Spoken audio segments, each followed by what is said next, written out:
We're here today with Bob Benedetto.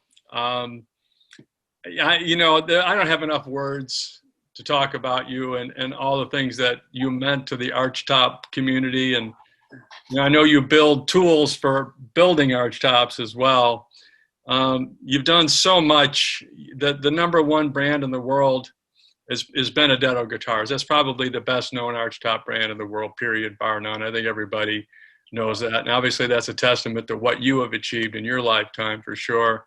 Every time I pick up an instrument with your name on the top of it, they're all one's as good as or better than the next, and they're all amazing. And the La Venezia, I think, is my personal favorite. Did I say that correctly? La Venezia. Venezia. Venezia, hey, it's a Venezia. But I mean, I just love that instrument. It's just as pure as it can possibly be, and it's just great. So anyway, we're here. This is Bob Bakert with Jazz Guitar Today, brand new t-shirts hot off the presses. Yes, you too can own one. Just go on the website and pick it up. Thank you for doing this. I really appreciate it. How this got started was I was thinking about Damon Mailand, and I was thinking about Damon, and I just got off the phone with him actually, and I was thinking about what a Herculean feat to climb the Mount Everest to take over the reins of your company, what you started, the tradition of the instruments that you built. And here's a guy, and I really kind of wanted to know his story. Your story, everybody knows. I mean, there are books written about you. They're this thick and they're this thick, and anybody that wants to know anything about Bob Benedetto can probably learn what size your shoes are if they want to. And I don't mean to not give you your proper respect and due, because you are, in the street terms of the 90s, you are the man, But I wanted to talk a little bit about the process that you went through when you decided that you were going to kick back and do other things, probably around 2005, 2004, 2005, I think was when the process kind of got started. And then you hired Damon to come in, do his thing, and, walk us through a little bit of that process, if you will. Can you do that? The process of hiring Damon, that alone was an interesting little story. Let me hear it. When Howard Paul and I decided to open the shop in Savannah, we needed the staff, and we spread the word, and quickly I started to get phone calls and letters for applicants. One of the first phone calls I got, if not the first phone call, was from Damon. So he called one day. I was at the shop. He said he would like to apply for a job. I said, well, fine, come on over and we'll conduct an interview and we'll go from there. And he said, well, I need a few days to get there because I'm coming from Montana, driving from Montana. I said, well, fine, so come on over. And a few days later, sure enough, he showed up at the door and we conducted the interview, and the rest is history. After the interview, I felt, I hope he works out, because I'm going to feel awfully bad. You drove all the way from Montana. By the way, that's a long way. It's a long drive, yeah. A couple thousand miles, easy. Yeah. But he worked out great, obviously. From day one, he was what I was hoping to find. Right. There's nothing I couldn't give to him that he didn't do right the first time. So it was, worked out great. Well, yeah, he's very, very, proud and happy to be where he is, and he takes from what I'm gathering, he takes the responsibility of carrying the torch very, very seriously. So I think that's a great testament to you. I couldn't be happier. Yeah, that's really, really nice. So so he worked alongside of you for what, about 6, 8, 10 years? I mean, what was? Yeah, I guess it was about 8 years. Yeah, directly with me, and he was easy. He had graduated from a guitar making school in Atlanta, so he knew the basic guitar making skills. He had not made an archtop guitar at that time. When he came in for the interview, he brought a flat top acoustic that he had made, as I recall, that's what it was, yeah. But I could see from his work that he was capable. As I began training him, I saw right away he was more than capable. He really was exceptionally talented. Knew how to use the tools and followed direction and maintained a steady course. He didn't.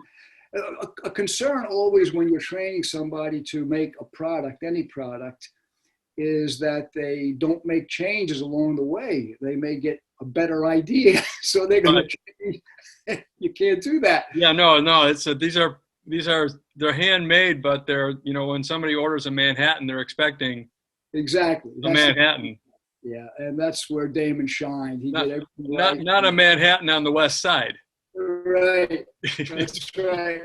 They want a straight down the middle Manhattan is what they're looking for. And the temptation has to be, now that you say it, I'm laughing because the temptation has to be, oh man, I think I could, and that has to be a big temptation to want to do that from time to time. So keep going. Sorry. I think if he had experience as an archtop maker, it would have been a little more challenging for me to keep him on track. Right. But he really didn't know. So, and he adapted quickly. So if I said, okay, Damon, here's how we bend sides, that's the way he bent the sides. Right. Here's how we scrape a recurve. That's how we scrape the recurve. He didn't have his own way of doing it. So it was pretty easy for me, really.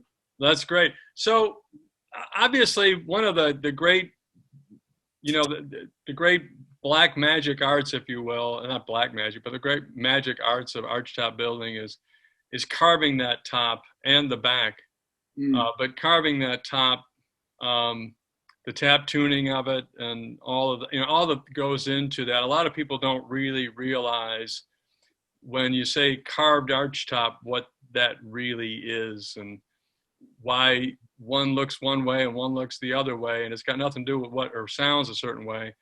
And a lot of people buy guitars with their eyes, and they don't understand that it's like people that buy Land Rovers, for example. They're pretty cars, they're great to sing, but the money in a Land Rover is really the suspension, the guts of that thing, what makes it go, across, the rough terrain. That's where they really spend the money on those things, And so in the archtop, I know there's a lot of hours that are spent carving those tops. What was the process like to teach him that, since he'd been a flat top builder? Did you ruin some tops? No, never threw away a top or back. No, okay, good. Once again, it was easy. I didn't have any problems at all with him. I demonstrated. Anytime I teach somebody, Damon or anyone else, on how to do a particular job, I would demonstrate, here's how I do it, and then I would give them the tool, show them how to hold the tool, etc. They would then do the work as I watched. Then I'd usually leave them alone for a little while and then come back and check on them. And the time frame would grow. There'd be greater intervals between my checking up on their work until finally I would give them a rough top or a rough back and say, okay, go ahead and carve this. Let me show it to me when you're finished before you start another one. And that's when you know if somebody has it. I think that's tremendous. I think it's a great, the reason I wanted to do this story, I think it's a great story because it's kind of unique. The only other circumstance that I can think of would be John D'Angelico and Jimmy D'Acquisto, when all of that took place, And if you think of how storied that is and almost fabled that whole thing is, someday down the road people will think about these instruments because, let's face it, to build at this quality, you just can't go down the street and get another one. There's only a few people on the planet that really can pull this off, at that level. There are many talented builders. I don't mean to say there's not, but if you think of the total numbers compared to, it's a relatively small group of people. I was out at the Rocky Mountain Archtop show last year, but unfortunately we couldn't have it this year because of COVID. Yeah. But I mean, the brain trust of archtop building was pretty much in that building. You didn't, that there they were. Everybody, and the building wasn't all that big. So it's an important thing that what you did with him, and that transfer of the I don't want to say transfer of power, but I guess that's the only thing I can think of to say, the transfer of power to carry on the Benedetto legacy, actually. Is there anything you want to say about that before I slightly switch gears on you? Are you with me? No, that was the beginning. Yeah.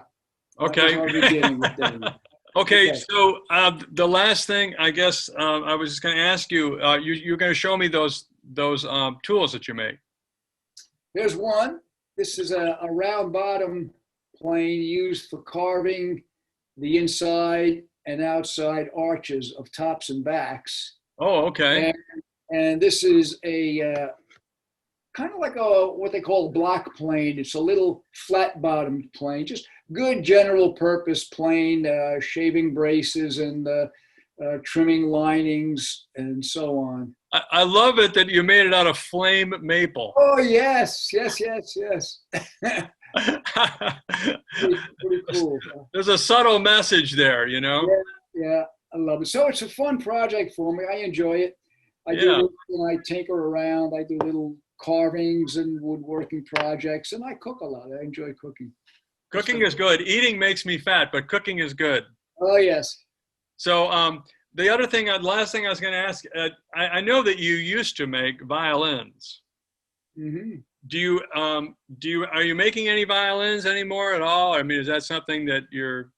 No, I'm not. In fact, I have about 6. You could probably see them hanging up there. Yeah. Yeah. There's a couple in there that I have are still in the varnishing stages, and they've been that way for about 15 years. So I probably, what happens with me, I wake up one morning and I decide I'm going to do this or that, and that's what guides me. Let me encourage you to finish those 6. Just because, I mean, someday, that name on violin, you just never know what's going to happen, You never know. Yeah, but it'd be good to have them done and finished and out there in the world to consume and to appreciate and all of that, because I just have to believe that if they're built, I don't know anything about violins other than, the usual thing, but if they're built to the quality that everything else you've built is, then I'm sure that there are people out there that would love to have them. Who did you make violins for? Was it Jean-Luc Ponty or someone like that? Stefan Grappelli was the. Stefan Grappelli. Yeah, well, God, look at that. Yeah, I mean, they'll get a bigger name in jazz than Stefan Grappelli to play. Wow. Yeah. Well, there you go. Well, anyway, that's it for me. I can't tell you. I can't thank you enough for coming on and supporting this story, to hear about you and hear about Damon and the transfer and everything. Is there anything you'd like to add to this before we call it a day? Well, only that I'm happy to do this interview and in any way support Damon. He really is a world-class maker of large top guitars these days, and he's carved himself quite a niche. Yes, he has. So, all right, now I got one last question for you. So, what do you like to cook? Oh, anything Italian. And I love to improvise. Oh, man. Oh, yeah. Oh, man. Listen, if I show up at your house one day. Okay. I'll be ready for you. Do you make your own sausage? No, in the past I have, but not lately. I make my own pasta from scratch occasionally. I bake my own bread once a week. Good bread too. Yeah, I know that you're a fitness freak as I am, and I think Cindy told you. We'll probably edit this out of the video. We're just talking now, but I have a personal training certificate from NASM that I got a few years ago. I don't do much with it other than my own thing. So I don't eat a lot of pasta and I don't eat a lot of bread. And I don't eat a lot of dairy, but my guilty pleasure is pizza. I make a good pizza. and I love, I love good. I mean, I love good pasta, and the sauce that I typically get, I can't make it any better, is Rayo's. I just love their sauce, and And that is a real guilty pleasure for me because I try to keep my my weight down and everything Yep. and work out every day and all that kind of crap. But Yeah, sure. pasta, man, I'll bet that's something. That would be if I if I ever get down there, I'm gonna knock on your door and with whatever, get my little bowl out and Yeah. please, please, please, please. Well, anyway, thank you very much, Bob. It was an honor and a pleasure to talk to you today, and we really, really appreciate it. Well, thank you, Bob. I appreciate All right, being. have a wonderful day. You too. Bye bye now. Bye now.